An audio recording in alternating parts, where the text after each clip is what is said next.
Space, the final frontier.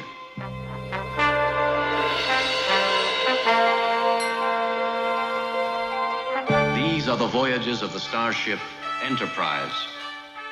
Its 5-year mission, to explore strange new worlds, to seek out new life and new civilizations, to boldly go where no man has gone before.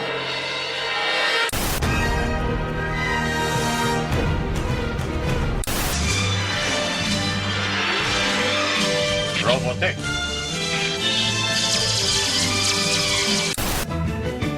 Come on now and set sail for the future. Fly the sky, oh, the lava.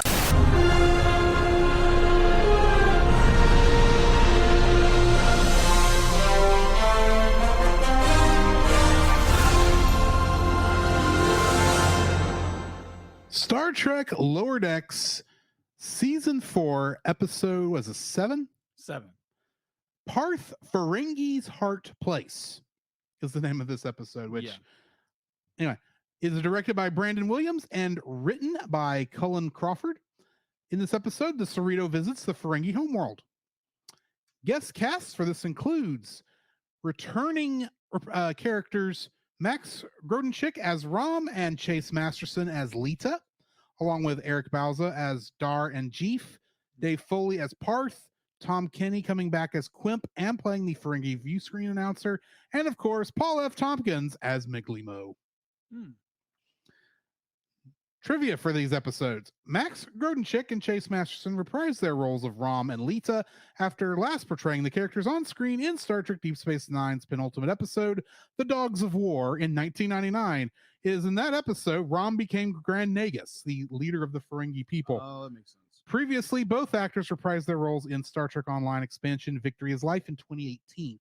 So the character of Rom. Okay. Do you remember Quark from the Deep Space Nine episode? Mhm. Rom is his brother. Okay. Rom is meant to be the idiot brother Okay. to Quark. But the thing is, over the course of the show, he's actually shown to be incredibly intelligent. He just is not a good businessman. Okay. Which, the fact that he's now Grand Nagus, the leader of the Ferengi people, for a nation that is supposed to be like, what if conservatism and capitalism went crazy, Yeah. taken to their logical extent? What if that was an entire culture of people Yeah. on in the show? Like, technically, the Ferengi, they were created for TNG, but they were not really fleshed out there. Well, it Fair. wasn't until Deep Space Nine. Yeah. So there's this whole, when you're dealing with Deep Space Nine, you've got a lot of character stories going across the thing. So you got to bear in mind that Rom, he went from being an assistant in Quark's bar to working on maintenance on Deep Space Nine, actually being the minds behind the self-replicating minefield the Federation set up against the on the mouth of the wormhole to keep the Dominion from invading the Alpha Quadrant. I gotcha. And then, because of other shenanigans involving his mother, which was a very progressive Ferengi female, who convinced at that time Grand Nagus Zek that they would make a very good couple. Bear in mind, Grand Nagus Zek, and that was played by the guy who plays Vicini in Princess Bride. Oh, okay. That guy. He played Grand Nagus Zek. Okay. And there's this whole thing with them falling in love. And when the Nagus decides he's going to retire and spend the rest of his days with his honey bun, and they give it to Rob, which is like, who is the worst possible person you would give this role to? Right. And that's who they gave it to. And so I was very happy when I saw the clip of the Ferengi stuff in the thing. I thought, oh, that's got to be Rom. That's who that has to be. Lita, on the other hand, his girlfriend on Deep Space Nine was one of the Dabo girls in Quark's bar. Really? One of the girls running the basically that spinning table game. So she used to dress up sexily in the bar. Wow. Okay. And so that's why there's a Bajoran that's technically the second in command of the Ferengi. Okay. In case you're curious. Anyway, The title of this episode derives from the name of the British comedy horror miniseries Garth Marenghi's Dark Place, apparently. This episode marks the return of season 1 characters Admiral Vasiri and Quimp. Rom's love of baseball is a reference to the Deep Space Nine episode Take Me Out to the Holosuite, where he played for Benjamin Sisko's baseball team, the Niners. It is also a reference, I did not know this until I was doing this research, to the fact that Max Grodenchik was a semi-professional baseball player in high school and considered going full professional before deciding to become an actor. In Take Me Out to the Holosuite, he played baseball left-handed in order to disguise Grodenchik's real-life baseball skills. However, in this episode, he is playing right-handed. Wow. At the bar, Mariner orders a drink called the Dagger of the Mind, referencing the Star Trek original series episode of the same name. This is the first time in canon that Ferengi rule of acquisition number 8, small print leads to large risk, has appeared on the show. It originally was written for the reference book The Ferengi Rules of Acquisition, written by Ira Stephen Bear in 1995 and published by Simon & Schuster. So you could actually go and read these things. Wow. This is basically excerpts from their holy book. From the Ferengi holy book, basically. And they have such other great things as every once in a while declare peace. It confuses the heck out of your enemies. Quark's Federation Experience Bar and Grill is based on an actual real life attraction that was in Star Trek The Experience in Las Vegas up until about 10 years ago. Up until 2008. It ran there for 10 years as Quark's Bar in there. And it was modeled after that in Deep Space Nine. But that's basically what that's a reference to, is having a TOS era bar on Ferenginar. And of course, Quark is the one who is sponsoring this because he's got all the rights apparently in Ferengi culture. So yeah, that is what I got for the trivia. What are your thoughts on this episode? My thoughts. Well, let me ask this actually first. Is there anything that went on in this that you have questions about? No, not really. I don't. Okay. So we had the intro to this show where this mysterious probe or shuttle, whatever, takes out a Ferengi shuttle, craft or whatever. And it's not brought up the entire episode, which I thought was a little bit weird. I thought they would have brought it up, but they didn't. And then you get our lower deckers who are now lieutenants. It's like, oh, you get to go and do what is like, I don't remember the word they use, but basically you get to go and test out all the places. Yeah, so people will know if they go to Ferenginar where to have shore leave. Yeah, exactly. And my first thought was, if you have shore leave, don't go to Ferenginar. No, absolutely not. But then you have the worst version of Vegas. Agreed. And then you have all these 3 different little story beats going on. Be like, you have Boimler, who is like, oh yeah, I'm going to do all this stuff, and then it's snuckered in by television. And then be like, and then he I was sitting there watching that. Okay, and I thought, okay, you've done a sitcom, you've done a drama. He binged. I'm sitting there going, where's the Star Trek parody show he's going to get sucked into? That made a little too meta. Maybe. But no, be like, I enjoyed that because there again, it's the shorter of the bunch, and then you get Mariner. Mariner is we actually get some character for Mariner. We get character from Mariner. I enjoyed this. It'd be like, it's not be like, oh my gosh, I hate Mariner, because I think Mariner's character is starting to grow up a little bit more. And like she's mad that like everybody's treating her nice, and she's so used to disappointment, where she is a very destructive character in a lot of ways, because she has all this built up I guess what would you call it? She has been intentionally being self-destructive. Yeah, she's very self-destructive. Since I'm assuming a point in her career where she was became disillusioned in how Starfleet was actually run. Probably, if I was going to make a guess, during the Dominion War. Maybe.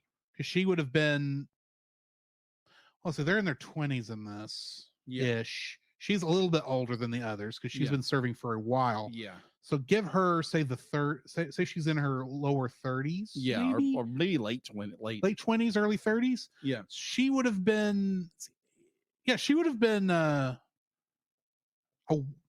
she would not have made, but she would have become in Starfleet at the end of the Dominion War, at the earliest. So I can see how her getting shuffled around and getting some of these not quite as exploration heavy, like TOS, TNG era types assignments, because there just weren't any, and having to do all the crappy stuff that, comes in when you're cleaning up wartime. Yeah, and plus I think it's a lot of more of her insecurity. Yeah, this is what it's kind of boiling out to, because she does mention that she was a junior lieutenant at one point. Yeah, we actually saw her as a lieutenant junior grade. Yeah, that's right. In a season 2 episode when they had that flashback to Deep Space Nine. Yeah, when she was a Quarks. So yeah, but like you do have a lot of this where you get a lot of character building. And a lot of this heart to heart, it's like, hey, just be like you're so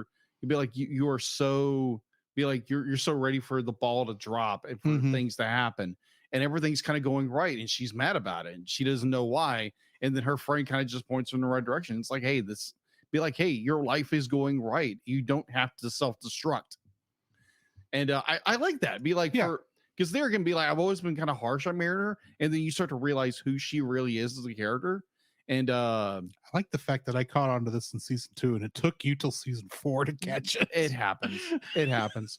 And so you get this, and then you get Mariner learns her lesson in some way, because they're gonna be like, when the episode started, because I kept thinking, it was like, oh no, what is Mariner gonna do to mess something up?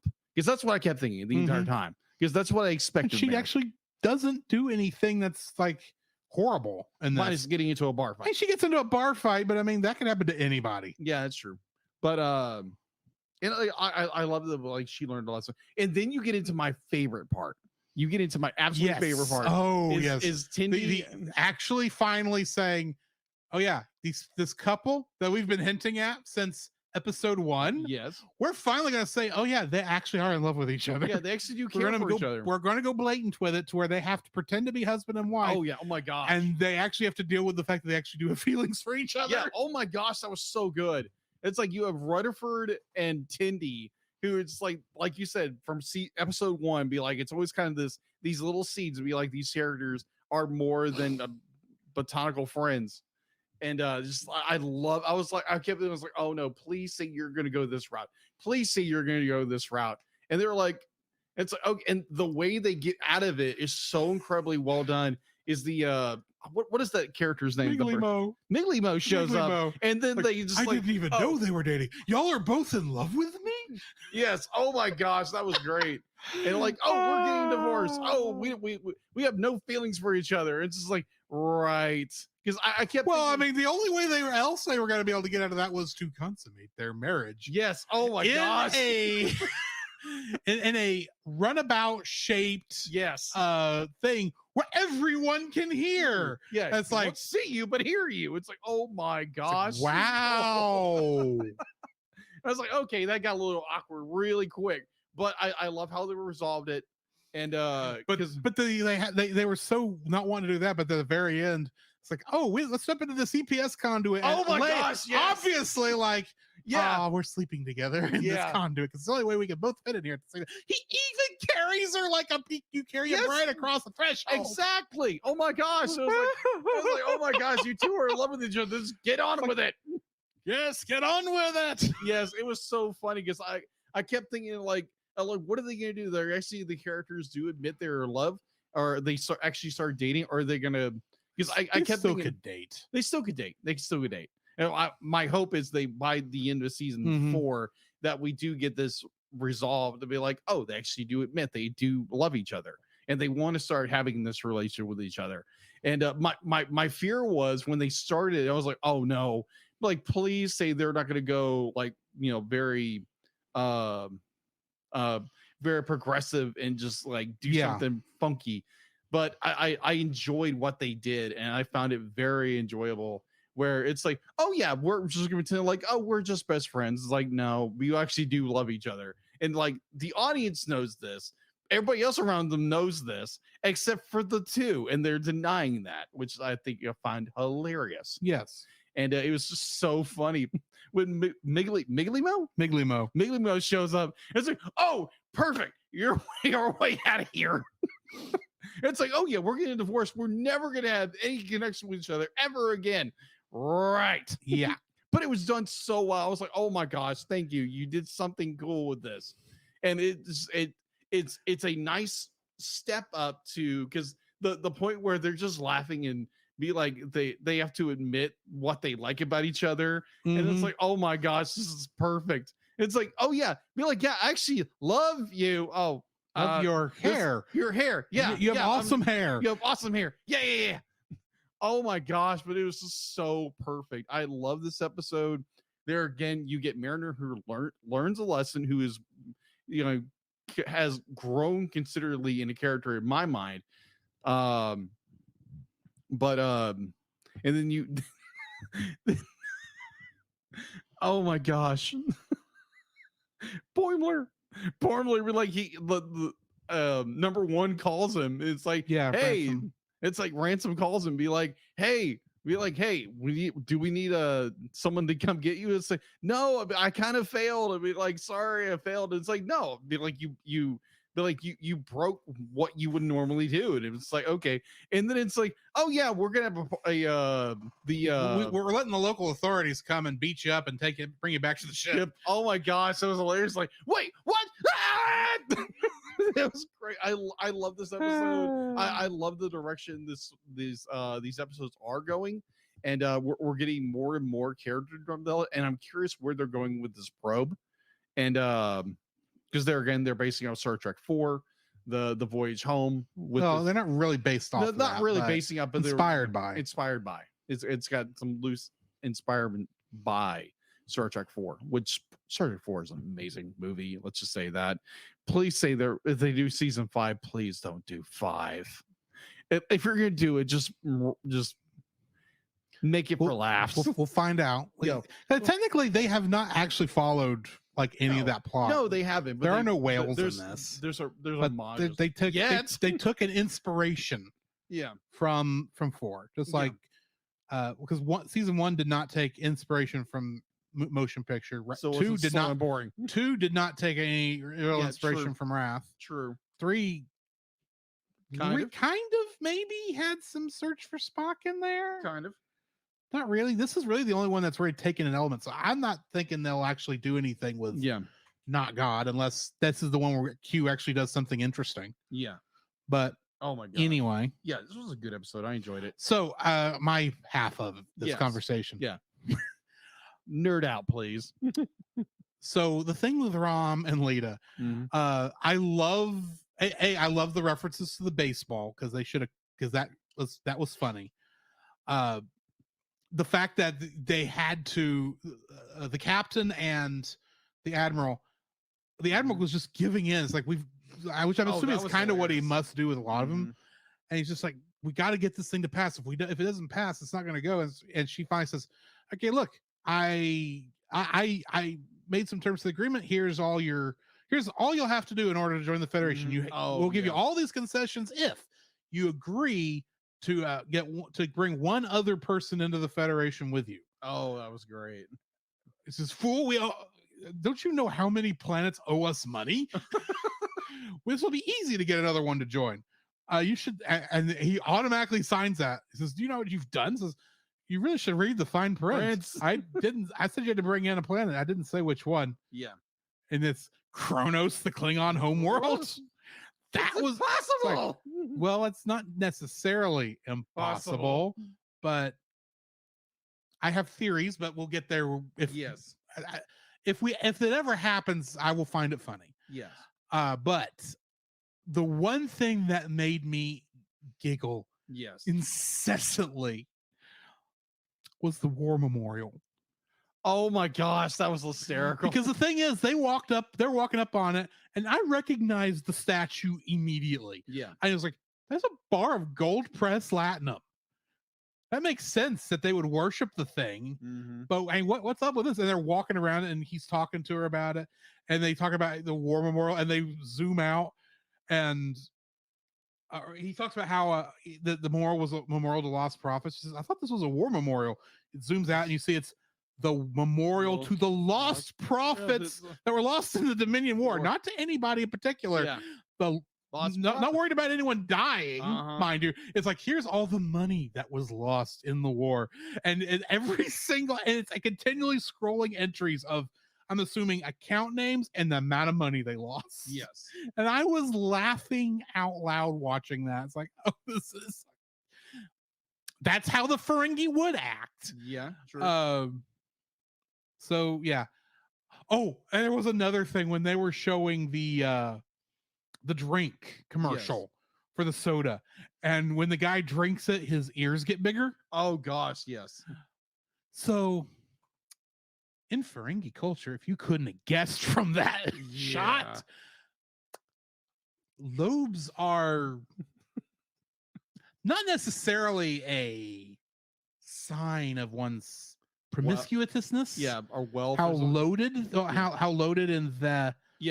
that department. Yes. They are more of, because there's a term about having the lobes for business. So if you what they're saying is, if you drink the soda, you will become a better businessman. Yeah. And the number one, I think, is number one's drinking it by the end. Yes. This actually tastes pretty good. Yeah, it's pretty good. Not bad. It was funny. It was Dude. good. I love how Boimler is even he's pointing out that, this is because he's pointing out 90s era television basically, and mocking. It's like, this is kind of a cool thing. You just pick whatever. It's like a holo novel, but flatter and not as interactive. Oh, look at these commercials. And then that's when I realized, like, this is probably the first time Boimler's ever seen television. Probably. That's crazy.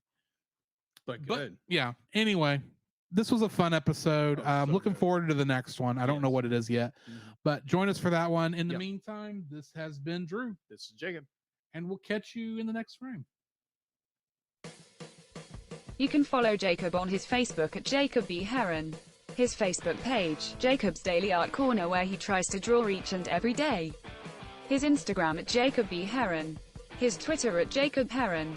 And his Letterboxd at Jacob Heron. You can find Drew on Facebook at Drew Dodgen. His Facebook page, Drew's Photo Bin, to see his photography. His Letterboxd page at GGeorge759. His Twitter at GGeorge759. And Instagram at Drew Dodgen. You can like us on Facebook at the Cellcast Podcast. On Twitch at the Cellcast Gaming. On YouTube at Cellcast. On Twitter at cast_cell. The Cellcast can be found at Apple Podcasts, Google Play Podcasts, Stitcher, Spotify, or anywhere else fine podcasts are downloaded from. Please rate and review us where you found us, and also on Podchaser. Email us at thecellcastpodcast@gmail.com. The Cellcast is a proud member of both the Pop Americana and Culture Box media networks. For more information, please see the link in the description. Our theme song is Drop and Roll by Silent Partner. And remember, that's Cell with a single L.